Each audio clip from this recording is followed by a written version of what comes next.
La bailarina Iris Scaccheri, que en realidad se llama Scaccheri, recién me aclaró, pero toda mi vida la conocí como Iris Scaccheri, está dando un espectáculo en el que danza a poetas, a las poetas Alejandra Pizarnik y Susana Tenon. Está acá con nosotros hoy Iris Scaccheri y vamos a entrevistarla, pero primero va a bailar un pedacito sobre un texto inédito de Alejandra Pizarnik. Ya lo vemos.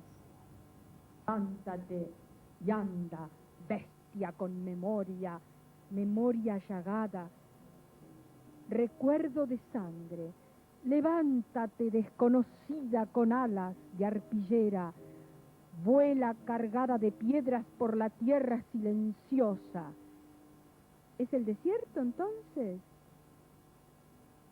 Sacrifica tu sueño y cúbrelo de cenizas. Incorpórate. Este día y los justos ya trabajan. Reintégrate a la grasa, al sudor y al polvo. Por eso es el desierto. Confiesa, hoy también, que aún estás viva. Levántate y anda, pobre bestia.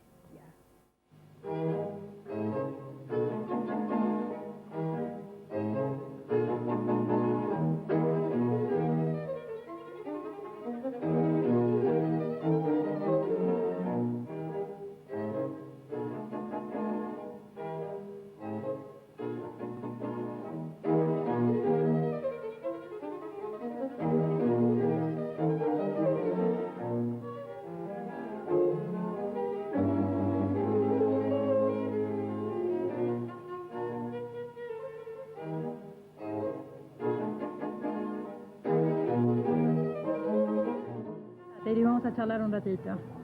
¿Cómo surgió este espectáculo? ¿Cómo surgieron esas poetas de cine aquí en Argentina? Empecemos por ahí. Empecemos por ahí.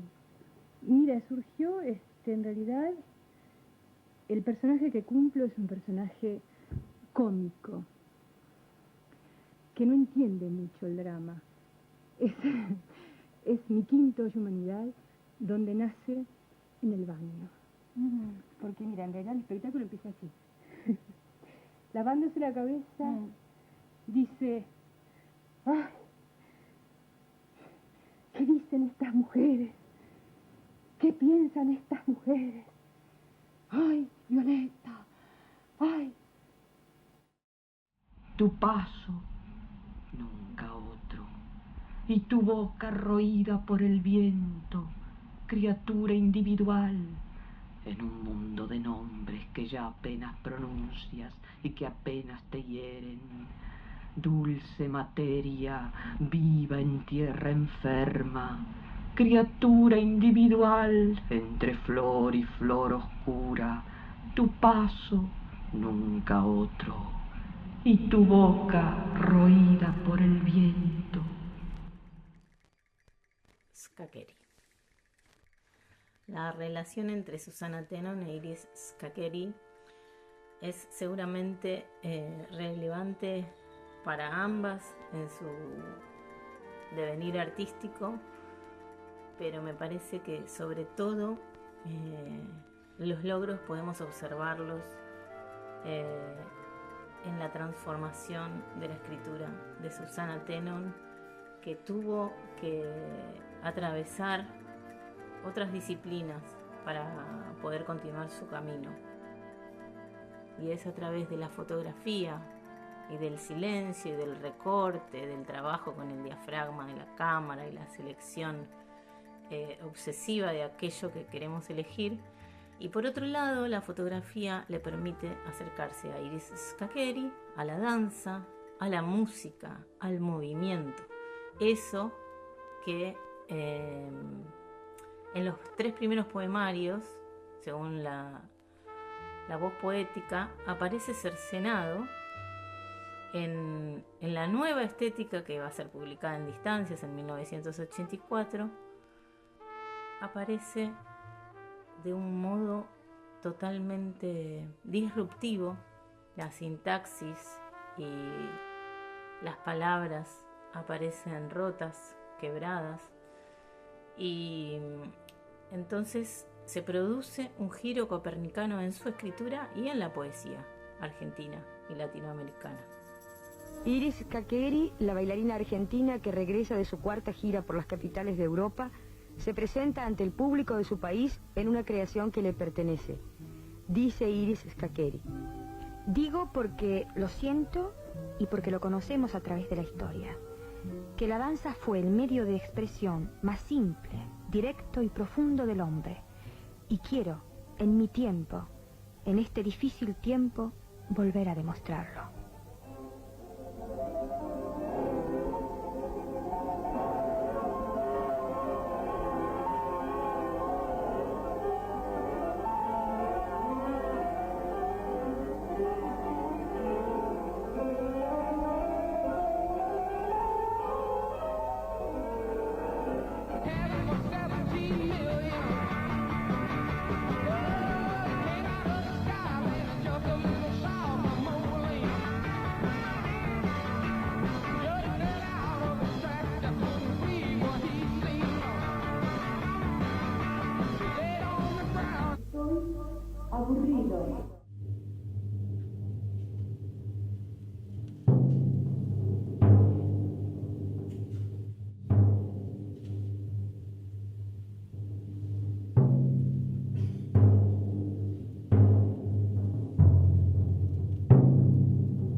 Cuando yo la conocí a Iris, que para apuntar sobre su personalidad, se podría decir que era extremadamente atrayente en términos de un ímpetu y de un salvajismo que no se veía en ninguna otra bailarina, que yo quedaba como paralizado frente a semejante potencia. Iris es la bailarina por excelencia, que tenía, ¿cómo se podría decir?, una euforia, un estado que se notaba en su piel, se ponía como roja bailando y era tímida. Entonces la contradicción de ser una persona potente, expresiva y al mismo tiempo tímida, la hacía de una personalidad difícil de acceder. Era como esquivaba la posibilidad de una conexión, como que huía frente al miedo que le descubriéramos algo que no quería hacer. Iris, Ana Cremaschi era como la clásica y la atractiva como mujer, pero cuando entraba Iris era algo leonino, algo animal, algo de beligerancia, de guerra. Y en ese sentido probablemente Iris ha sido la personalidad que yo conocí más avasalladora de lo que significa una mujer en escena.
Muy chiquitas, la primera vez que la vi a Iris bailar. Yo formaba parte del grupo Aleph Danza, dirigido por Lola Brickman y Aurelia Chilemi, y no recuerdo bien si Aurelia nos acompaña, pero creo que sí. Vamos con una parte del grupo en el que estaba Rea Bolig, Carolina Guerrini, Ana Benasayak. Vamos a ver una obra de Iris a la Martín Coronado. Y bueno, en principio nosotras hacíamos expresión corporal y en general no nos gustaba mucho lo que íbamos a ver de la danza académica. Incluso el taller del San Martín no nos terminaba de cerrar porque eran propuestas muy técnicas, nosotros estábamos en otra búsqueda, otros desarrollos. Entonces cuando vimos a Iris nos volvimos locas, pero la experiencia concreta de verla, yo no me la voy a olvidar nunca, impactó mucho en mis obras, porque la recuerdo, bueno, primero que ella se hacía enorme y se hacía pequeña, ¿no?, en escena. Y esta imagen que tengo, que era como, eso que vos decís, me la guardo en la mesita de luz, era una Iris muy pequeña, como si estuviera, no sé, en la cima de una montaña, no sé si estaba subida a algo, pero yo la recuerdo muy arriba, haciendo unos movimientos muy delicados, con una luz así como blanquecina, muy tenue, y era un hada, algo fantasmagórico, algo que se estaba produciendo en ese momento que realmente nos voló la cabeza, por decirlo de alguna manera, y esa imagen impactó mucho después en mis obras, porque era como la iluminación y la conjunción de la iluminación, la danza y la música en ese punto generaban una realidad completamente suspendida, no sé cómo decirlo, contrastada después con su presencia así totalmente cercana y con esas repeticiones eternas que hacía, o sea, muy contrastada, pero lo que yo rescato y lo que más me impactó fue esa delicadeza y ese clima que lograba con nada, con un dedito, con una... encima sin mirar, o sea, muy introspectivo era eso.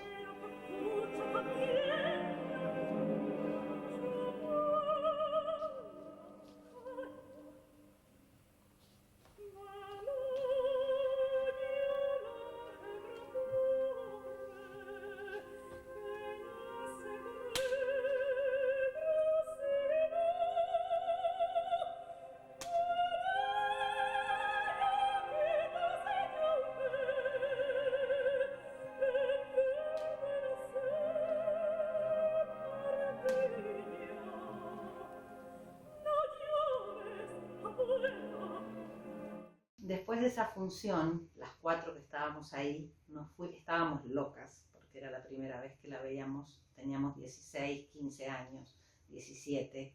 Nos fuimos a la salida, a la Sarmiento, a la salida de artistas del Teatro San Martín, y nos pusimos a bailar como unas enloquecidas ahí afuera, tanto que cuando salió Iris, nos vino a saludar y establecimos una relación, y esa relación después se siguió fomentando, y Aurelia, que era nuestra directora, nosotras somos unas improvisadoras muy estudiadas, entonces esa capacidad de ponerse a improvisar, de ponerse a trabajar con la energía del momento, creo que eso es lo que ella rescató y llegó hasta vernos, se interesó en ver lo que hacíamos. Después ellas siguieron, y sé que Iris trabajó con muchos bailarines del grupo Aleph, o sea, se siguió, a partir de eso empezó toda una relación. Tuve la suerte de conocer a Iris en 1987. Yo tenía 16 años cuando la conocí, la vi bailar por primera vez, las primaveras de Nijinsky, y tuvimos la oportunidad de hacer un taller con ella a través del Centro de Educación Corporal de Lola Brickman, y encontrar su trabajo primero en el escenario, ver esta criatura, diría yo casi, para mí fue como un ser mágico, ¿no? En el escenario, y pensándolo ahora, tiempo después, pienso que Iris tenía casi esta condición chamánica que dicen como chamán, ¿no? Que había una dimensión, un registro espiritual eh, que iba más allá, pero en realidad estaba enraizado en el cuerpo.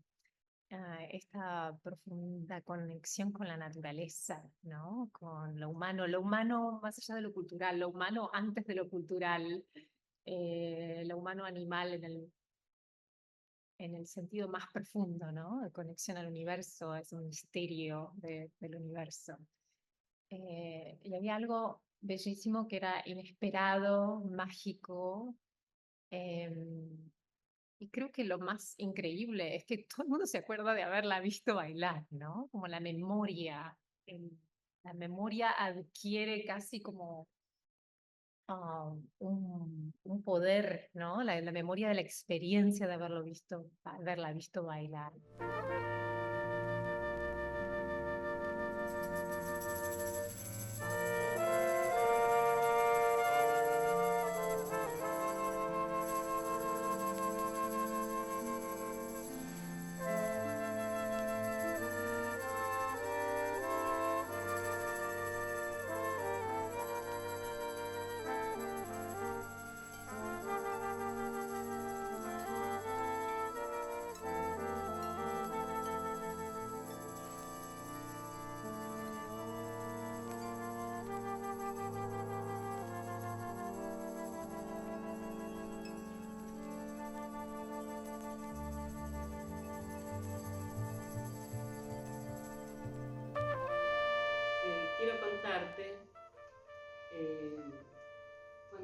conocí a Iris. Yo la había ido a ver bailar en varias oportunidades y siempre había quedado con los ojos así abiertos, maravillada de ver algo que no veías.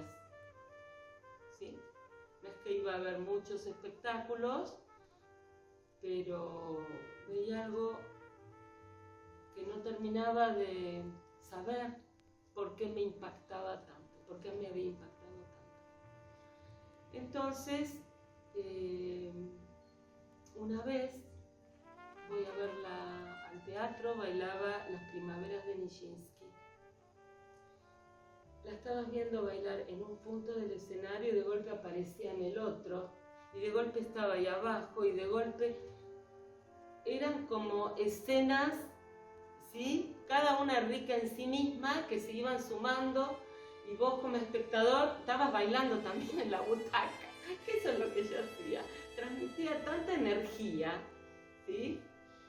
Que nada, yo reía y lloraba al mismo tiempo. Bueno, el tema es que cuando termina el espectáculo, estaba tan movilizada que dije, la voy a ir a saludar. Bueno, había un círculo de personas, me atreví y me metí. Y Iris me mira, ay, viniste, me dice. Se me acerca y me toma la mano. Y camina conmigo hacia la salida, ¿no? Alejándose ya de todos los que la habían saludado. Y me dice, ¿estás bailando? Sí, le digo. Me dijo, venime a ver este viernes en el Café Vienes Mozart. Bueno, voy a verla al Café Vienes Mozart. ¿Y qué es lo que escucho? Con su voz en off, que dice, si durmieras en Ramos Mejía, amada mía, qué despelote sería. Como fuera yo a tus plantas, como esperar a tranvías, como por llegar de noche, abordar a mediodía.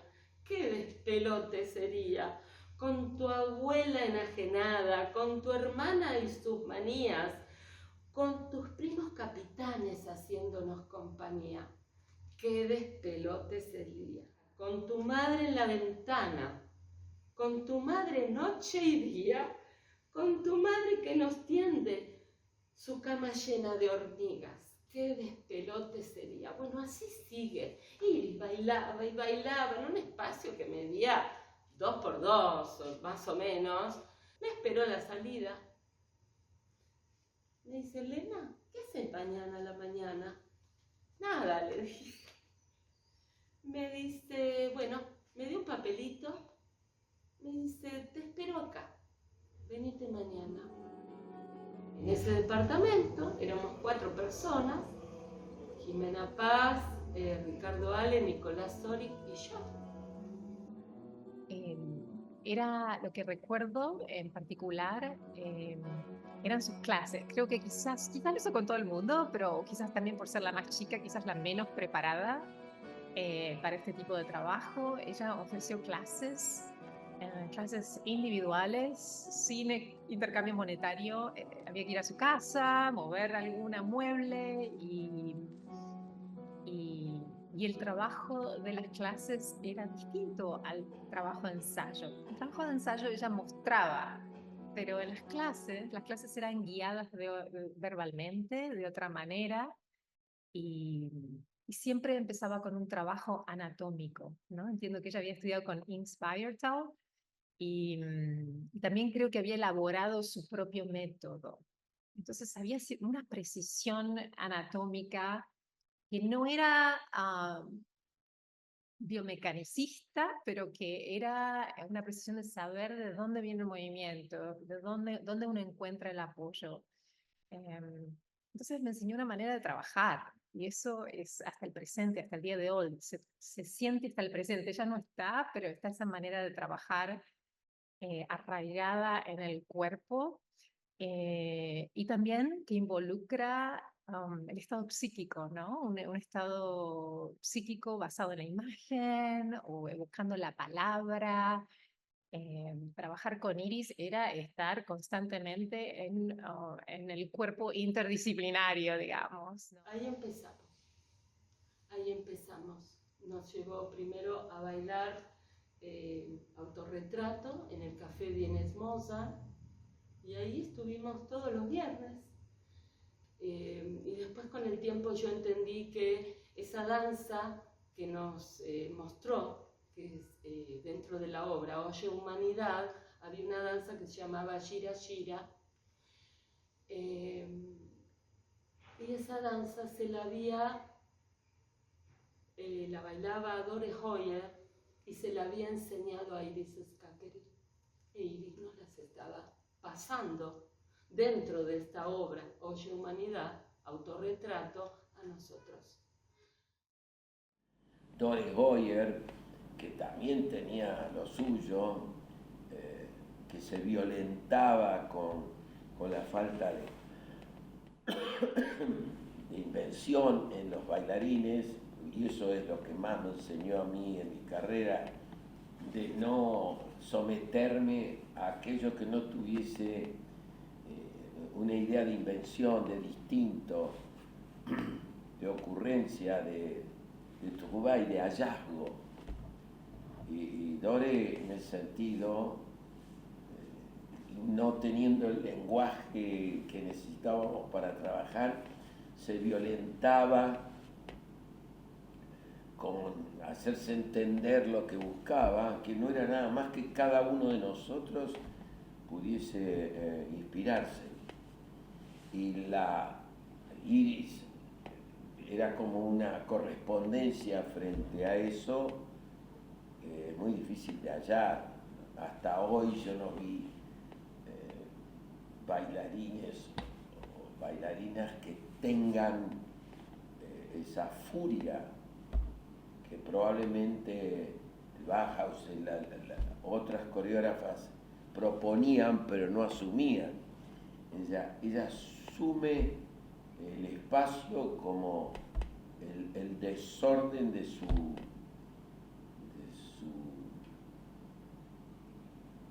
enojo, de su bestialidad.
Primero como espectadora, haberla visto bailar en el San Martín muchas veces. Después, estando yo en el Teatro Cervantes haciendo una obra, ella dio un curso para actores, bailarines, pero no era para bailarines, quiero decir específicamente, y ahí en el Cervantes. Y bueno, lo tomé, y ahí la conocí. Después ella vino a ver la obra que yo estaba haciendo en el Cervantes, que era un espectáculo unipersonal. Y bueno, le gustó y me pidió entonces que yo participara en La Gaucha, que fue una obra que ella hizo en el Cervantes, algunas pocas funciones, donde ya ella bailaba, pero no sola, había un grupo de bailarinas, ella además era la coreógrafa, pero la particularidad era que quería que yo dijera textos de poetas argentinas, por eso era La Gaucha, porque tenía que ver con la mujer argentina a través de las poetas, de algunas poetas. Entonces me pidió eso porque Iris a veces bailaba sobre la palabra, sobre la música de la palabra, digamos. Y entonces yo estaba feliz de la vida, agradecidísima, me encantó, me pareció un gran honor, pero me imaginaba que me iba a poner en un rinconcito con un micrófono, o no sé qué. Pues no, era Iris, entonces me hizo unas coreografías, por eso yo hago el chiste de que bailé con Iris. Nada, unas pequeñas coreografías, pero yo entraba y hacía cosas, decía los textos haciendo ciertos movimientos o algunos bailes, los saltitos, qué sé yo. Bueno, fue una experiencia hermosa conocerla, su creatividad, su libertad, su rigor también en el trabajo, la profundidad de sus propuestas. Siempre había algo conceptual, siempre ella quería decir algo con sus danzas y con sus temas y por dónde iba y lo que hacía. Aquí espero la muerte de algunos para después poder vivir yo. Aquí espero, sentada, la muerte de algunos para después poder vivir yo.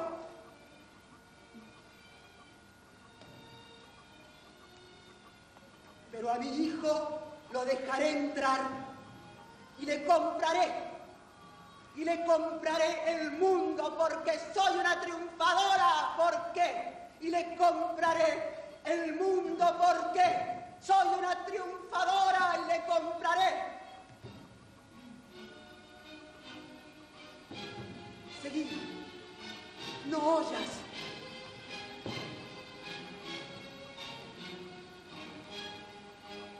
Sin brazos,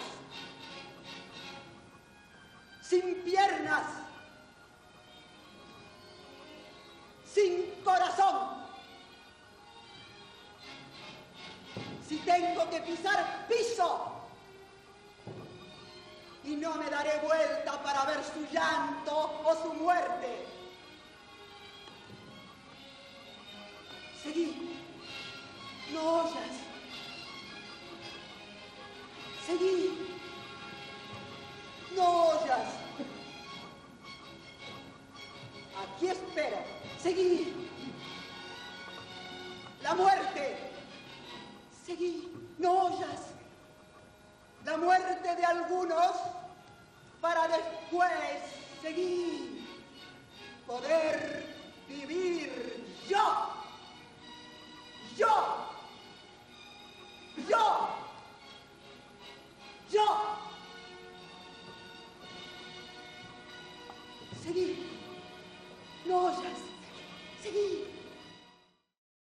Ella era una adelantada a su época y como todo genio, que quizás no se propuso serlo, pero lo fue, ¿sí? Ella tuvo que separarse de las instituciones de las escuelas para crear su lenguaje personal.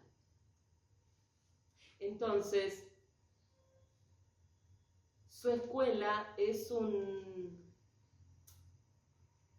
no es un conjunto de pasos, un conjunto de esto, del otro y de aquello. Es la transformación y unión y amalgamiento que vos podés hacer con todo eso. Tuvimos con un grupo la posibilidad de trabajar en distintas obras como Autorretrato, La Sorda, algo más sobre Mozart. Yo estudié un fragmento que me hizo bailar en el Centro Cultural San Martín de La Muñeca. También hicimos La Gaucha. Y yo estaba en el proceso de aprender romancero gitano. Era una obra que ella había aprendido a su vez de Dore Hoyer, o que la había reinterpretado antes de mi partida a Estados Unidos por una beca Antorchas. Esas formas primeras que uno encuentra a través de su propio cuerpo y que posiblemente uno las copia de la naturaleza o de uno mismo, trato de que sigan viviendo a través de la época esta. Iris trabajaba algo que era lo que ella llamaba la línea interior. Y la línea interior era una manera de conectar, digamos, por ejemplo, desde el dedo gordo de la mano hasta el dedo gordo del pie, y existía esta conexión interna que uno podía trabajar de distintas maneras, con ejercicios, para de alguna manera dejar que esa forma tuviera una integridad o un soporte interno. Y recuerdo muy bien, ella decía, están las cosas que se ven en la danza y lo que no se ve, que es lo invisible, ¿no? Y creo que lo invisible evoca mucho o se refiere mucho al trabajo dentro del trabajo, el trabajo que hace el bailarín dentro del trabajo, ¿no? De la forma. Y esto que no se ve también es el estado psíquico, es la manera de que uno está pensando, una manera que uno está experimentando y viviendo lo que uno está haciendo.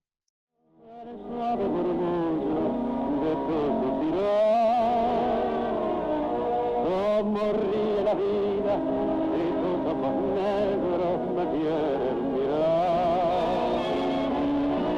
Y si es mío el amparo, me fortalece, es como un cantar.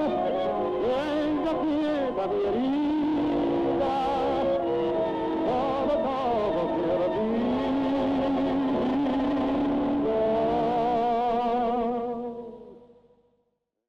Iris se basó mucho y estudió muchísimo en la Casa Bayerthal.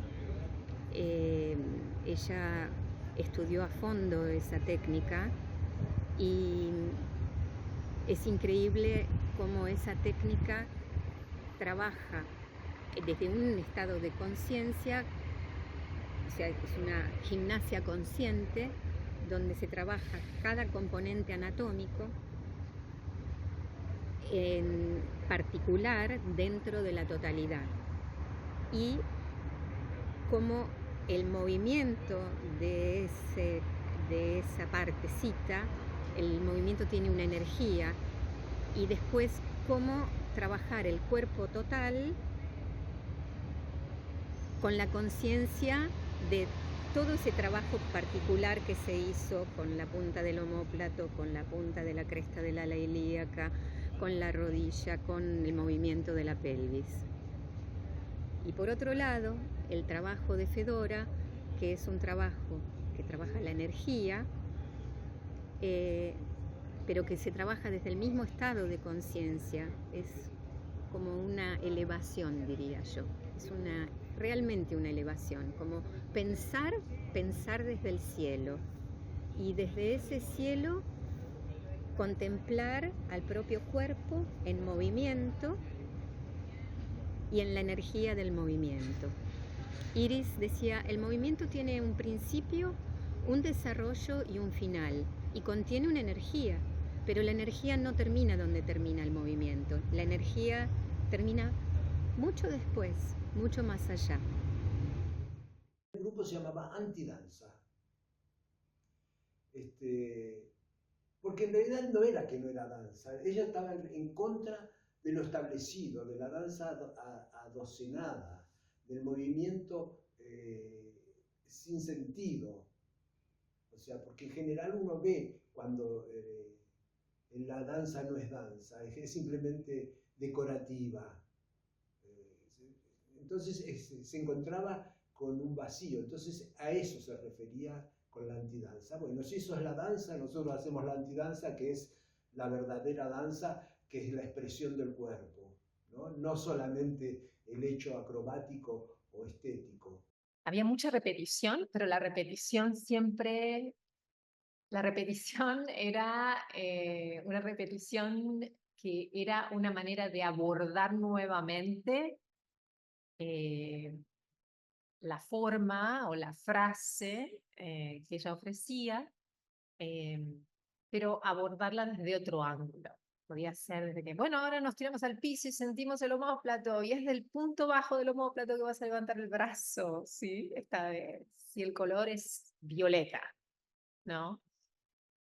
Y después, bueno, y ahora vamos a sentir esta otra parte del brazo, y ahora estás en el azul, un azul profundo.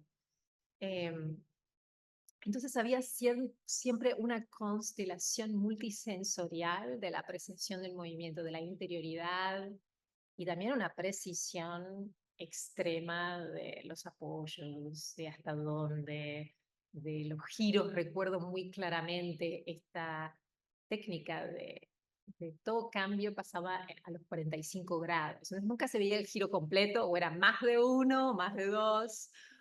Siempre existía esa cosa mágica del cambio, ¿no? Y esto tenía esta manera de trabajar el cambio de dirección a los 45 grados. Era algo muy especial. Y también el trabajo de eje, que era muy particular. Creo que yo lo terminé llamando tubo, pero había una manera en que era un ejercicio muy simple de caminata, pero donde ibas a apoyarte a los metatarsos, y ella hablaba que Doris Hoyer le había enseñado que los metatarsos tienen que tener una base amplia, ¿no? Relajada en los metatarsos, en los dedos, y luego bajaban los talones, se apoyaban al mismo tiempo, las piernas se doblaban, lo que es un gran plié, podía ser en cualquier posición, y el cuerpo bajaba, y hasta podía llegar hasta el piso, y después tenías que subir de ahí.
Normalmente nos encontramos porque nuestros destinos estaban bien orientados.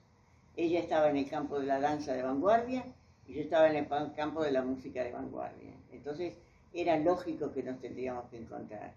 E Iris para mí fue una personalidad que yo admiré siempre, porque ella era admirable en todo lo que hacía, y además porque teníamos un hecho en común que nos unía, que era la música de hoy, del siglo que vivimos. Y la gente vive en el siglo que pasó. Y nosotros vivíamos en el siglo de hoy para mañana. Vivíamos el proyecto hacia el futuro. Y eso nos unió mucho y para mí fue realmente una alegría enorme sentir que con ella podíamos hacer cosas y que ella es un personaje y sea un personaje hoy en día para la música de vanguardia en nuestro país, porque ella ha hecho mucho, ha dado mucho y su significado de todo lo que ha realizado no se puede perder. Ustedes tienen una imagen que es la de Iris Scaccheri. Con ella concebimos ambas un ballet sobre un sujeto muy difícil, muy controvertido, muy discutido, que es el de Juana, reina de Castilla y Aragón, hija de los reyes católicos. Para todos, quizá mal conocida como Juana la Loca. Para nosotros, Juana la reina, Juana la amante de su esposo, Juana la hermosa mujer de un hermoso hombre, Juana la de entonces, la del Renacimiento, Juana la de hoy, tantos personajes femeninos juntos que viven, que luchan, que sufren, que se regocijan y sobre todo que producen. Esta Juana nació musicalmente, yo soy la compositora, nació musicalmente cuando le propuse hace muchos años atrás una música mía a Iris Scaccheri. Nos encontramos en París y ella escuchó la música y me dijo, va a empezar a crecer. Pocos años más tarde creció tanto que me llamó el año pasado y me dijo, Alicia, ya tenemos nuestra Juana.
Iris es fabulosa. Es y seguirá siendo la gran bailarina argentina con repercusión internacional que lo ha sido hasta hoy. Esta filmación en 16 milímetros esperó 46 años para que pudiésemos compartirla. Pero mejor apago la luz, enciendo el proyector y les cuento la historia.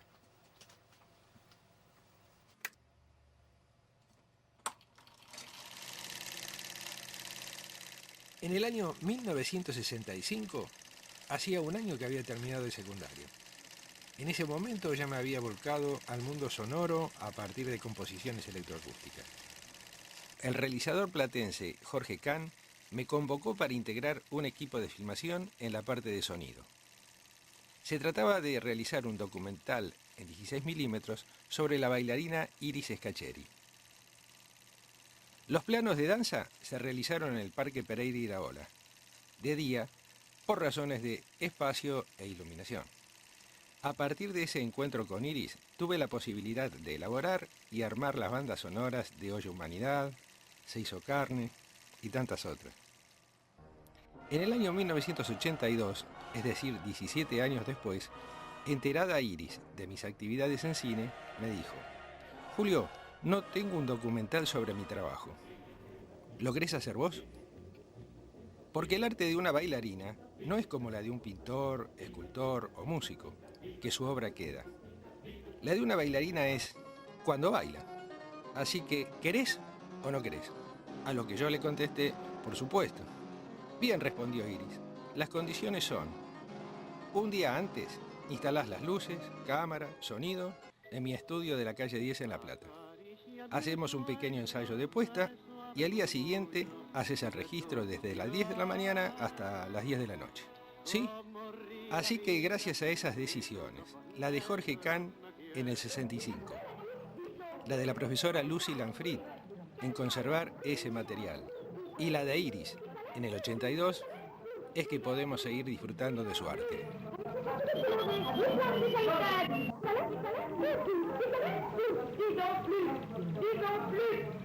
Sí, digamos más, hasta el final.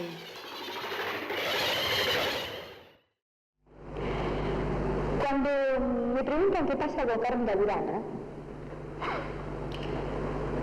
Carmina Burana es, desde el punto de vista ritmo, algo muy rico que nos lleva, por lo menos así lo siento, a marchar un paso distinto.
Vos sabés, Ricardo Ale, que el día que me propusiste de jugar tocando las castañuelas, estaba este plato aquí. Y miré y digo, ¿cómo habrán nacido estos cuentos? Que son cuentos que son danza, ¿no? Y un buen día dijimos, vamos a jugar tocando Carmina Burana. Y digo, tengo miedo que me produzca, no sé, recuerdo de cosas, no tengo nada, hay mucha identificación.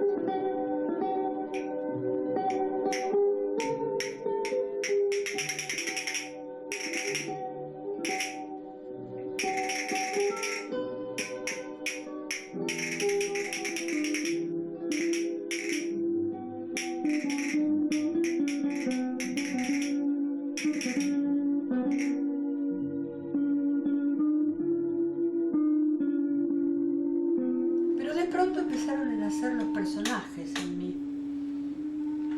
Y al nacer los personajes, fui más atrás y vi dónde habían nacido los personajes. Como en general pasa con varios trabajos míos.